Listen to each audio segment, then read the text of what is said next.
Hello everyone, welcome to Studygram channel.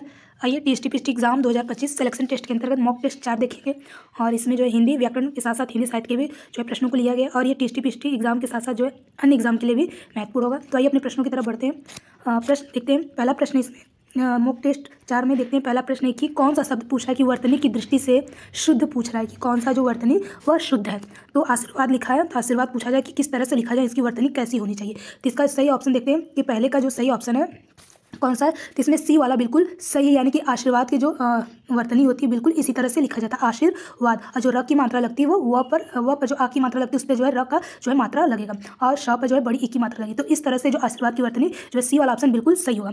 अगला प्रश्न देखते हैं। पूछा है दूसरा प्रश्न कि कौन जो है द्विवेदी युग का कवि नहीं है। साहित्य से प्रश्न है, पूछा है कि कौन से जो इसमें लेखक हैं कि कौन द्विवेदी युग का जो है कवि के बारे में पूछा, कौन सा द्विवेदी युग के अंतर्गत नहीं आते हैं। तो कौन से नहीं आते हैं ऑप्शन देखते हैं। तो इसमें जो आने वाले पहले वो देख लेते हैं। तो जो अयोध्या सिंह उपाध्याय हरिओद हैं तो ये जो है द्विवेदी युग के प्रमुख कवि के रूप में जाने जाते हैं। सोहनलाल, तो सोहनलाल जो है वो द्विवेदी युग के जो है कवि नहीं है। राम नरेश त्रिपाठी जी हैं और मैथिली शरण गुप्त भी जो है द्विवेदी युग के कवि माने जाते हैं। किंतु जो सोहनलाल द्विवेदी ये द्विवेदी युग के कवि नहीं बल्कि इनको एक राष्ट्रीय काव्यधारा के रूप में जाना जाता है। किसको? तो सोहनलाल द्विवेदी जी को एक राष्ट्रीय काव्यधारा के रूप में जाना जाता है, या तो बोल सकते हैं इनको नवयुग का जो है राष्ट्रीय चेतना के रूप में जाना, यानी कि इनको नवीन युग यानी कि आधुनिक युग के अंतर्गत इनको रख सकते हैं और ये राष्ट्रीय काव्यधारा के जो है चेतना के अग्रदूत माने जाते हैं। तो इस तरह से इसका जो नहीं पूछा है तो बी वाला ऑप्शन बिल्कुल सही होगा कि सोहनलाल द्विवेदी जी जो है द्विवेदी युग के कवि नहीं है। बाकी हरिओद जी हैं, राम नरेश त्रिपाठी जी और मैथिली शरण गुप्त है। मैथिली शरण गुप्त भी जो है राष्ट्रीय कवि के रूप में जाने जाते हैं, किंतु ये द्विवेदी युग के भी प्रमुख कवि के रूप में जाने जाते हैं। किंतु सोहनलाल जो है वो राष्ट्रीय काव्यधारा के ही अंतर्गत प्रमुख रूप से माने जाते हैं। तो इस तरह से ऑप्शन जो है दूसरे का बी वाला बिल्कुल सही होगा। अगला प्रश्न देखते हैं। पूछ रहे हैं सिद्ध कवियों द्वारा प्रयुक्त भाषा को क्या कहा जाता है। तो सिद्ध कवियों द्वारा जो प्रयुक्त भाषा को क्या कहते हैं, तो उनको कहते हैं संध्या कहते हैं। क्या कहते हैं? जो सिद्ध कवि होते हैं जो भाषा वो प्रयोग करते हैं तो उनकी भाषा को संध्या जो है कवि के रूप में जाना जाता है। तो इस तरह से जो ऑप्शन डी वाला बिल्कुल सही होगा, यानी कह सकते हैं कि सिद्धों का जो भाषा स्वरूप उनकी होती है वो साहित्यिक अभ्रंश थे, किंतु बाद में उससे अलग हुए और जब अलग हुए तो ये संध्या के रूप में जो है जानेंगे, यानी उनकी भाषा जो है संध्या के रूप में जानेंगे। अगर कह सकते हैं कि जो हजारी प्रसाद द्विवेदी जी है इन्होंने जो सबसे पहले अगर पूछा जाए कि सबसे पहले जो अपभ्रंश यानी अपभ्रंश जो है सबसे पहले बोला गया तो ये इसका प्रयोग करने वाले कौन थे, तो आचार्य हजारी प्रसाद द्विवेदी जी थे। तो सिद्धों में जो है इस तरह से प्रमुख कवि के रूप में जो है वो भाषा प्रयोग करते थे, तो संध्या भाषा का प्रयोग करते थे। और सिद्धों में प्रमुखतः दोहा कोश जो है वो चर्यापात जैसे मुख्य जो है रचनाएं जो है संध्या भाषा में लिखे जाते थे। तो आइए अगला प्रश्न देखते हैं। चौथा प्रश्न है कि पद्मावत के अनुच्छेदों का नाम पूछ रहा है कि पद्मावत में अनुच्छेद जो है वो किस नाम से जानेंगे, यानी कौन से नाम से उसको रखा गया। पद्मावत में जैसे सर कहलाता है कि खंड कहलाते हैं, कांड या फिर अंक के नाम से जाना जाता है। तो उसमें जो पद्मावत के अनुच्छेद जो नाम थे वो चौथे का सी होगा, यानी खंडों में विभाजित है। जो पद्मावत में जो अनुच्छेद थे वो खंडों में कुल विभाजित है। तो अगर देखा जाए कि पद्मावत में जो अनुच्छेद है यानी खंड कुल कितने भागों में विभाजित है, कितने खंड में, तो ये जो है 52 जो है खंडों में विभाजित है। कितने खंड में विभाजित है, तो 52 जो है खंडों में पद्मावत विभाजित है। और ये पद्मावत लिखने वाले कौन है, तो ये लिखने वाले कौन है, इसके जो कवि हैं वो कौन है, तो जायसी जी हैं। कौन है, तो जायसी जी हैं। जायसी इनके प्रमुख कवि हैं। कौन? पद्मावत के। तो इनका पूरा नाम क्या है, तो मलिक मोहम्मद जायसी हैं, जो सूफी संत काव्य के रूप में जाने जाते हैं। कौन? तो मलिक मोहम्मद जायसी जी। तो चौथे का इस तरह से सही ऑप्शन सी वाला होगा। आगे देखते हैं कि भक्तमाल के प्रश्न की रचनाकार कौन है। भक्तमाल के रचनाकार कौन है, तो पांचवें का सही ऑप्शन क्या होगा, तो भक्तमाल के जो रचनाकार है सीधे ऑप्शन की तरफ चलते हैं तो नाभा दास जी है। कौन है, तो भक्तमाल के जो रचनाकार है नाभा दास जी है। अगर कहें कि जो तुलसीदास जी थे वो राम भक्त कवियों के रूप में से एक माने जाते हैं। कौन? तो गोस्वामी तुलसीदास जी। लेकिन नाभा दास का भी जो नाम है वो प्रमुख रूप से जाना जाता है भक्त कवि के रूप में। तो इस तरह से इसका बी वाला ऑप्शन बिल्कुल सही होगा। आगे देखते हैं त्यागपत्र देखते हैं। छठवां प्रश्न है कि त्यागपत्र उपन्यास के लेखक का नाम पूछा कौन है। तो जो त्यागपत्र उपन्यास के लेखक का नाम कौन है, तो इसका सही ऑप्शन देखते हैं डी, यानी जैनेन्द्र कुमार जी। कौन है, तो छठे का ऑप्शन जो है डी वाला, यानी कि जैनेन्द्र कुमार है। जैनेन्द्र कुमार की और भी जैसे रचनाएं हैं, जैसे कि इनकी रचनाएं परख है, सुनीता है, कल्याणी है, सुखदा, विवर्त, इस तरह से इनकी प्रमुख जो है रचनाएं हैं। और ये भी देख लेते हैं कि जो त्यागपत्र है ये उपन्यास जैनेन्द्र कुमार जी का है। कब ये प्रकाशित किया गया, तो 1937 में जो है प्रकाशित किया गया। कब प्रकाशित किया गया, तो 1937 में त्यागपत्र जैनेन्द्र कुमार जी का प्रकाशित किया गया। आगे देखते हैं। पूछा धनिया और झुनिया प्रेमचंद के किस उपन्यास के पात्र हैं। धनिया और झुनिया किस उपन्यास के पात्र के अंतर्गत में जाने जाते हैं, तो इसका सही ऑप्शन देखते हैं। सातवां का जो सही ऑप्शन है वह भी बी वाला सही होगा। बी वाला मतलब कि गोदान जो है वो उसके प्रमुख पात्र धनिया और झुनिया जो है प्रमुख पात्र माने गए हैं। कौन? गोदान। और ये जो गोदान है ये किसका है, तो मुंशी प्रेमचंद जी का इनका पूरा नाम है। तो जो धनिया और झुनिया प्रेमचंद के गोदान नामक उपन्यास के प्रमुख पात्रों में से एक माने जाते हैं। गोदान के और भी अनेक पात्र हैं, जैसे होरी हैं, भोला हैं, गोबर हैं, राय साहब, पन्ना, मेहता जी हैं, गोविंदी हैं। तो इस तरह से इसके प्रमुख पात्र हैं। आगे देखते हैं। अगला है कि बाल मुकुंद गुप्त रचित निबंध संग्रह का नाम क्या है। तो बाल मुकुंद गुप्त रचित निबंध संग्रह का नाम क्या है। तो सीधे ऑप्शन की ओर चलते हैं तो शिव शंभू के चिट्ठे हैं, जो कि सबसे लोकप्रिय माना गया है। किसका है, तो बाल मुकुंद गुप्त जी का। और ये जो है किसके शासनकाल यानी किस गवर्नर जनरल के समय लिखा गया, ये भी प्रश्न इंपॉर्टेंट बनता है। ये लिखा गया लॉर्ड कर्जन के समय में। किसके समय में, तो लॉर्ड कर्जन के समय में जो है लिखा गया, उनके वायसराय के समय जो है शासनकाल में लिखा गया। अगला प्रश्न है, नवा प्रश्न है। नवा प्रश्न देखते हैं कि निम्नलिखित संत कवियों में कौन संत कवि पढ़ा लिखा था। तो पढ़े लिखे कवि का नाम पूछ रहा है कौन है। तो नौवे का जो सही ऑप्शन है वो डी वाला यानी सुंदरदास जी जो है संत कवियों में सबसे पढ़े लिखे माने गए। कौन, सुंदरदास। और ये बहुत ही कम आयु में, छोटी आयु में जो है संत दादू के शिष्य बने। कौन, तो सुंदरदास जी का पूछा जाए गुरु कौन है, तो संत दादू जी हैं, जिन्होंने व्याकरण, दर्शन, साहित्य, वेद, पुराण का जो है इन्होंने अध्ययन कराया। तो इस तरह से सबसे पढ़े लिखे रूप में जो कवि माने जाते हैं संत कवि के रूप में, तो सुंदरदास जी हैं। तो ऑप्शन डी बिल्कुल सही है। अगला प्रश्न देखते हैं, 10वां प्रश्न, निम्नलिखित में कौन फोर्ट विलियम कॉलेज कोलकाता में हिंदी के अध्यापक थे।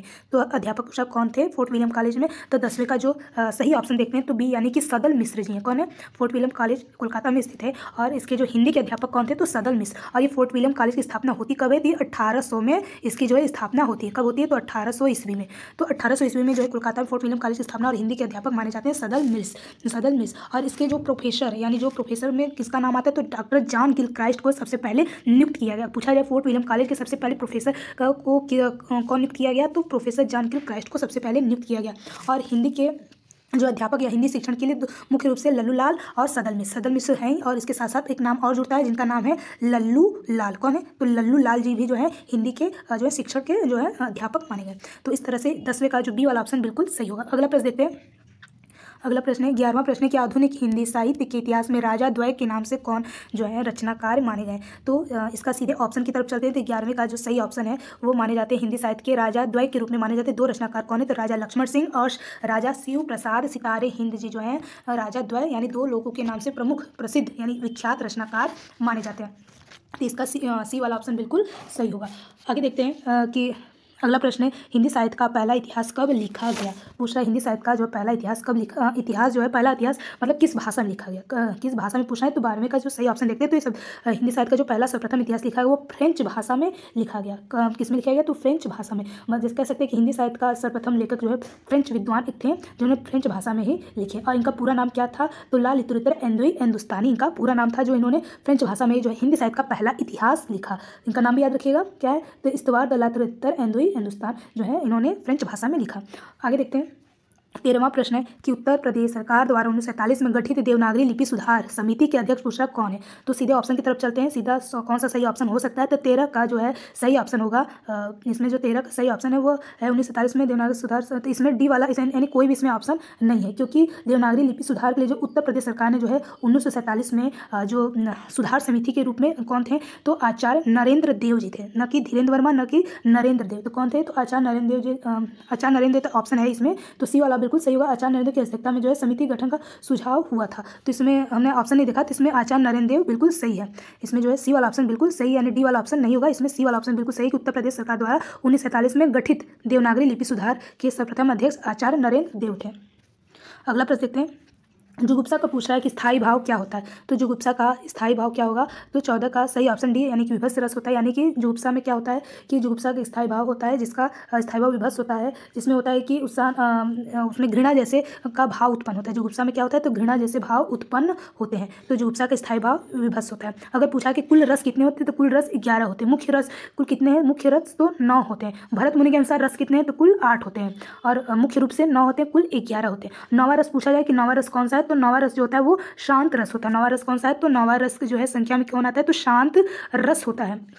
शांत रस का पूछा जाए कि स्थायी भाव क्या होता है, तो शांत रस का स्थायी भाव होता है निर्वेद होता है। क्या होता है, तो निर्वेद होता है शांत रस का स्थायी भाव। तो इस तरह से 14 का सही ऑप्शन जो होगा बी वाला होगा, विभत्स रस मतलब जिसमें घृणा जैसे भाव उत्पन्न होते हैं। अगला प्रश्न देखते हैं। कृष्ण गीतावली नामक काव्य कृति के रचनाकार कौन है। तो कृष्ण गीतावली के जो है रचनाकार कौन है, तो गोस्वामी तुलसीदास जी। कौन है, तो गोस्वामी तुलसीदास जी यानी 15 का डी वाला ऑप्शन बिल्कुल सही होगा। इनकी और भी रचना है जैसे कि पार्वती मंगल है, रामलला नेचू, जानकी मंगल, बैरवे रामायण, वैराग्य संदीपिनी, रामाज्ञ प्रश्नावली, कवितावली, दोहावली, कृष्ण गीतावली, रामचरितमानस। इस तरह से इनकी कुल प्रमाणिक जो ग्रंथ होते हैं तो वो कुल हैं 12 प्रमाणिक इनकी कुल जो है रचनाएं, प्रमाणिक रूप से इनकी 12 कुल रचनाएं हैं। अगला प्रश्न है कि अब तक निम्नलिखित किस साहित्यकार की जन्म शताब्दी नहीं मनाई गई है। नहीं मनाई गई, कौन किनका नहीं मनाया गया, तो बी वाले यानी रामधारी सिंह दिनकर जी का जो जन्म शताब्दी नहीं मनाया गया है, तो सही ऑप्शन रामधारी सिंह दिनकर होगा। अगला प्रश्न, हिंदी का पहला पत्र उदंत मार्तंड की प्रकाशन भूमि पूछा है कि प्रकाशन भूमि यानी कहाँ प्रकाशित किया गया था, तो 17 का सही ऑप्शन देखा जाए तो कोलकाता में हुआ था। कहाँ हुआ, तो कोलकाता जो है प्रकाशन इसकी भूमि है उदंत मार्तंड की। अगर देखा जाए तो पत्र पत्रिकाओं के संबंध में जो है सीधे लोग जो है जन जागरण से ही लोग जाने जाते हैं और ये अपनी आवाज़ बुलंद करने के लिए, आगे बढ़ाने के लिए पत्र पत्रिकाओं का लोग सहारा लेते थे। और इन दिनों जो है जो जग जागरण का जो केंद्र माना गया यानी जो लोगों को उद्घोषित किया गया, संबोधित किया गया, तो वो स्थान कौन सा चुना गया, तो कोलकाता।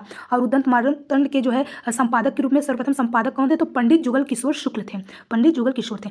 तो इस तरह से इनका नाम याद रखिएगा। आगे देखते हैं 17वां प्रश्न हो गया। 18 प्रश्न देखते हैं कि टकसाली भाषा किसको कहते हैं, तो टकसाली भाषा किन्हें कहा जाता है, तो 18 का सही ऑप्शन देखते हैं, तो इसका सही ऑप्शन होगा संस्कृत निष्ठ भाषा जो होती है उसको टकसाली भाषा कहते हैं। किसको कहते हैं, तो 18 का सही ऑप्शन संस्कृत निष्ठ जो भाषा उसको टकसाली भाषा कहते हैं।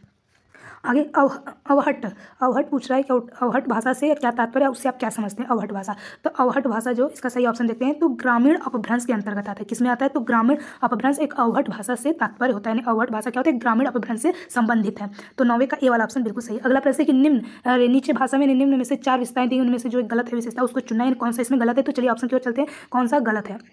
तो 20 का प्रश्न कौन सा है, तो भाषा परिवर्तनशील होती है, तो भाषा बिल्कुल परिवर्तनशील, यानी कि हम जहाँ जहाँ जाते हैं तो वाणी जो है बोली बदलती रहती है, तो ये भी बात बिल्कुल सही है। भाषा पैतृक संपत्ति होती है, भाषा सामाजिक संपत्ति होती है। हाँ, भाषा जो हम लोग समाज में आकर के सीखते हैं तो ये सामाजिक संपत्ति है। भाषा अनुकरण द्वारा सीखी जाती है, ये भी बात सही है कि जो हम अनुकरण द्वारा जो भाषाओं को बिल्कुल बेहतर तरीके से सीखते हैं, तो भाषा पैतृक संपत्ति, यही बात बिल्कुल गलत है, क्योंकि भाषा कभी भी पैतृक संपत्ति नहीं होती, बल्कि भाषा एक अर्जित संपत्ति के रूप में, यानी कि हम लोग अर्जन करते हैं, तो अर्जित संपत्ति के रूप में जानते हैं, न कि कोई पैतृक संपत्ति के पीछे कोई छोड़ कर जाता है। तो भाषा कोई पैतृक संपत्ति नहीं होती। तो कौन सा पूछा तो गलत है, तो बी वाला ऑप्शन ही बिल्कुल गलत होगा। गलत ही पूछा है तो बी वाला बिल्कुल गलत होगा, यानी बी वाला ऑप्शन बिल्कुल सही है। अगला प्रश्न देखते हैं। पूछा निम्नलिखित किस कृति के जो लेखक है जयशंकर प्रसाद नहीं है, तो जयशंकर प्रसाद कौन से मतलब नहीं है, कानन कुसुम धुरस्वामी चारू चंद्रलेखा तितली, तो 21 का जो सही ऑप्शन है वह बी वाला बिल्कुल सही, यानी जयशंकर प्रसाद की जो है नहीं है। निम्नलिखित में किस कृति के लेखक जयशंकर प्रसाद नहीं है, तो देखिए कानन कुसुम भी है, रुकिए पहले, तो 21 का जो है बी वाला तो होगा, यानी जयशंकर प्रसाद का तो जयशंकर प्रसाद धुरस्वामी है, तितली भी है, कानन कुसुम, किंतु चारू चंद्रलेख नहीं है। चारू चंद्र जो लेख है वह सी वाला बिल्कुल सही होगा, हमने देखा नहीं, तो इसमें सी वाला बिल्कुल सही है कि चारू चंद्र लेखा जो है जयशंकर प्रसाद जी का नहीं है, नहीं पूछ रहा है, तो सी वाला बिल्कुल सही होगा ऑप्शन। अगला प्रश्न देखते हैं, सी वाला बिल्कुल सही है। अगला प्रश्न, प्रेमचंद की मृत्यु पूछा कब हुई थी, तो प्रेमचंद की मृत्यु कब हुई, तो 22 का देखते हैं कौन से मतलब सन में इनकी मृत्यु हुई, तो 1936 ईस्वी में इनकी मृत्यु हुई। इनका तो मुंशी प्रेमचंद जी का मृत्यु जो है 1936 ईस्वी में। अगर पूछा जाए कि इनका जन्म कब हुआ, मुंशी प्रेमचंद जी का, इनका जन्म हुआ था 1880 ईस्वी में इनका जन्म हुआ। कब हुआ था, 1880 ईस्वी में इनका जन्म हुआ। कहाँ हुआ, तो वाराणसी के लमही गाँव में इनका जन्म हुआ। तो नाम भी याद रखिए किस गाँव में, तो लमही नामक गाँव में इनका मुंशी प्रेमचंद जी का जन्म और मृत्यु कहाँ है, तो 1936 ईस्वी में इनकी मृत्यु। अगर पूछा जाए कि बचपन का क्या नाम था, तो बचपन का नाम धनपत राय था।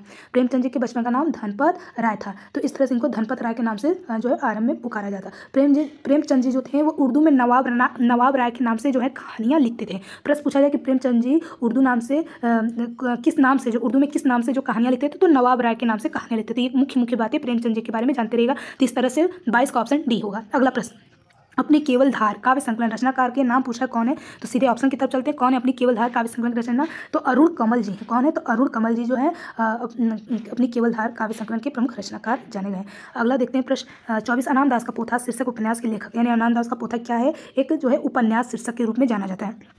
पूछा कि लेखक कौन है, तो हजारी प्रसाद द्विवेदी जी। कौन है इसके लेखक, अनाम दास का पोथा, तो हजारी प्रसाद द्विवेदी जी इसके प्रमुख रचनाकार। और ये किस तरह का उपन्यास है, तो ऐतिहासिक उपन्यास। कैसा उपन्यास है, तो ऐतिहासिक उपन्यास के रूप में यह जाना गया। इनकी और भी जैसे रचनाएं, जैसे बाण भट्ट की आत्मकथा है, चारू चंद्रलेख, पुनर्नवा, जो अभी ऊपर प्रश्न आया था चारू चंद्रलेख किसका है, तो हजारी प्रसाद द्विवेदी। ये सब कैसी इनकी उपन्यास है, तो ऐतिहासिक, यानी इतिहास से संबंधित है। कौन कौन सा है, जैसे अनाम दास का पोथा हुआ, बाण भट्ट की आत्मकथा हुआ, चारू चंद्रलेखा हुआ, पुनर्नवा, ये सब जो ऐतिहासिक इनके उपन्यास है। अगला प्रश्न देखते हैं, नीला चांद उपन्यास के लेखक का नाम पूछा कौन है, तो नीला नीला चांद उपन्यास के लेखक कौन है? सीधे ऑप्शन की तरफ चलते हैं। तो नीला चांद उपन्यास के लेखक कौन है? तो 25 का जो सही ऑप्शन कौन होगा? तो इसमें रागे राघव नहीं है, सुरेंद्र वर्मा भी नहीं, शैलेश मटियानी। तो इसका जो सही ऑप्शन होगा डी वाला, यानी इनमें से कोई भी नहीं है, क्योंकि नीला चांद उपन्यास के जो लेखक है वो शिव प्रसाद सिंह है। नीला चांद किसके ऊपर रहता है? चांद तो शिव जी के ऊपर रहता है। तो याद ऐसे रख सकते हैं कि जो चांद है, नीला कंठ भी शिव जी का है, तो चांद उन्हीं के जो सर पर धारण था, तो सर पर धारण होता है चांद, तो कौन होता है? तो शिव जी। इस तरह से याद रखते हैं, शिव प्रसाद सिंह नीला चांद उपन्यास के लेखक हैं। इनकी और भी रचना है, जैसे शिव प्रसाद सिंह का जैसे अलग अलग वैतरणी है, गली आगे मूर्ति है, ऐसे इनकी प्रमुख रचनाएं।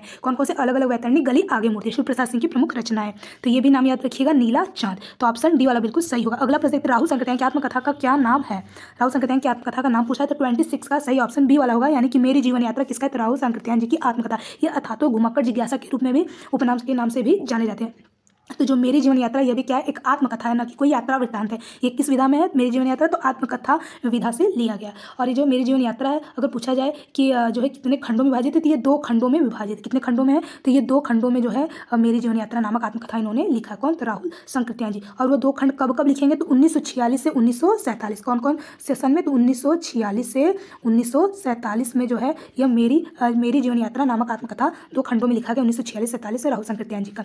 अगला प्रश्न देखते हैं कि सिंह द्वार शब्द में पूछ रहा है, सिंह द्वार शब्द में समास पूछा क्या है? तो जो है इसमें कुछ समास यानी व्याकरण के प्रश्न है। तो 27 का सही ऑप्शन क्या है? सिंह द्वार, यानी सिंह का द्वार। अगर इसका विग्रह करें तो निकलेगा सिंह का द्वार। तो का के की जो है संबंध में आता है, तो कौन सा हो जाएगा? तो तत्पुरुष समास होगा। कौन सा होगा? तो तत्पुरुष समास होगा। समास कुल कितने होते हैं हिंदी में? तो समास कुल 6 प्रकार के होते हैं। कितने होते हैं? तो कुल समास 6 प्रकार का, व्ययी, तत्पुरुष, द्वंद्व, द्विगु, गंधारय और बहुव्रीहि। अगला प्रश्न देखते हैं, नागार्जुन किस काव्यधारा के कवि पूछ रहे हैं? कौन से काव्यधारा के कवि के अंतर्गत आते हैं? कौन? तो नागार्जुन जी। तो 28 का सही ऑप्शन क्या हो सकता है? तो ए, यानी ये प्रगतिवाद के प्रमुख काव्यधारा के रूप में जाने जाते हैं। कौन? नागार्जुन जी प्रगतिवाद काव्यधारा के प्रमुख कवि हैं। नागार्जुन जी का पूछा जाए कि इनका वास्तविक यानी सही वास्तविक नाम क्या रखा गया था? तो वैद्यनाथ मिश्र था। क्या नाम था? तो वैद्यनाथ मिश्र इनका वास्तविक नाम था। किसका? तो नागार्जुन जी का पूछा जाता है कि इनका वास्तविक नाम क्या है? तो वैद्यनाथ मिश्र। और जो है ये जो है मैथिली में यात्री नाम से जो है अपनी रचनाएं लिखते थे। मैथिली जो कि बिहार की बोली है, तो मैथिली में जो है यात्री नाम से ये जो है रचनाएं या कृतियाँ लिखते थे। और इस तरह से इनको बाबा के नाम से भी इनको पुकारा जाता था। नागार्जुन जी को बाबा के नाम भी जो है उपनाम दिया गया है। तो नागार्जुन के बारे में जो है मुख्य मुख्य बातें हैं। अगला प्रश्न देखते हैं 29 का। 29 पर महावीर प्रसाद द्विवेदी सरस्वती पत्रिका का जो संपादन भार ग्रहण कब किया गया था? तो 29 का सही ऑप्शन बी, यानी 1903 में ही, जो 1903 में ही महावीर प्रसाद द्विवेदी जी ने सरस्वती पत्रिका का जो है कार्यभार ग्रहण किया गया था। कब? तो 1903 में ही जो है माना गया है। तो इस तरह से 29 का बी वाला बिल्कुल सही होगा। और 1903 से लेकर कब तक किए महावीर प्रसाद द्विवेदी? तो 1903 से लेकर 1920 तक जो है सरस्वती पत्रिका का संपादन का जो है कार्यभार उन्होंने संभाला। कब तक? 1920 ईस्वी तक। तो इस तरह से इनकी जो है सरस्वती पत्रिका के बारे में मुख्य बातें। अगला प्रश्न देखते हैं, 30वां प्रश्न है कि निम्नलिखित में कौन जो है नवगीत प्रसिद्ध उन्नायक कवि के रूप में जाने जाते हैं? तो 30 का सही ऑप्शन जो है ए वाला बिल्कुल सही होगा, यानी कि वीरेंद्र मिश्र जो है नवगीत प्रसिद्ध उन्नायक के रूप में जाने जाते। कौन? तो वीरेंद्र मिश्र। और नई कविता जो है नई कहानी नई आलोचना की तरह ही जो है मध्य नवगीत लेखन परंपरा की शुरुआत मानी गई। और जो है इस तरह से वीरेंद्र मिश्र जो है प्रसिद्ध उन्नायक के रूप में जो है मुख्य भूमिका अपना निभाते हैं। आगे देखते हैं, 31वां प्रश्न है और ये अंतिम प्रश्न होगा कि हंस पत्रिका का पूछे संस्थापक क्या नाम है? हंस पत्रिका का। तो इसका सही ऑप्शन देखते हैं। तो जो हंस पत्रिका है उसके संस्थापक कौन है? तो प्रेमचंद जी। इसका सीधे ऑप्शन की तरफ चलते हैं, कौन है? तो प्रेमचंद जी, मुंशी प्रेमचंद जी जो हंस पत्रिका के संस्थापक के रूप में जाने जाता है। और ये हंस कब लिखा गया? तो ये लिखा गया था, हंस नामक जो पत्रिका लिखा गया है बनारस में लिखा गया। कहाँ लिखा गया था? बनारस, यानी कि वाराणसी में, बनारस में। और जो है ये कब लिखा गया हंस पत्रिका? तो ये लिखा गया था 1930 ईस्वी में जो है लिखा गया। कब लिखा गया? तो 1930 ईस्वी में प्रेमचंद जी ने बनारस में जो है इस पत्रिका का जो है संस्थापक के रूप में जाने गए। कौन? तो मुंशी प्रेमचंद जी। तो इस तरह से प्रेमचंद जी ने जो है हंस पत्रिका का संस्थापक के रूप में जाने गए। अच्छा, तो आज हमने कुल 31 प्रश्न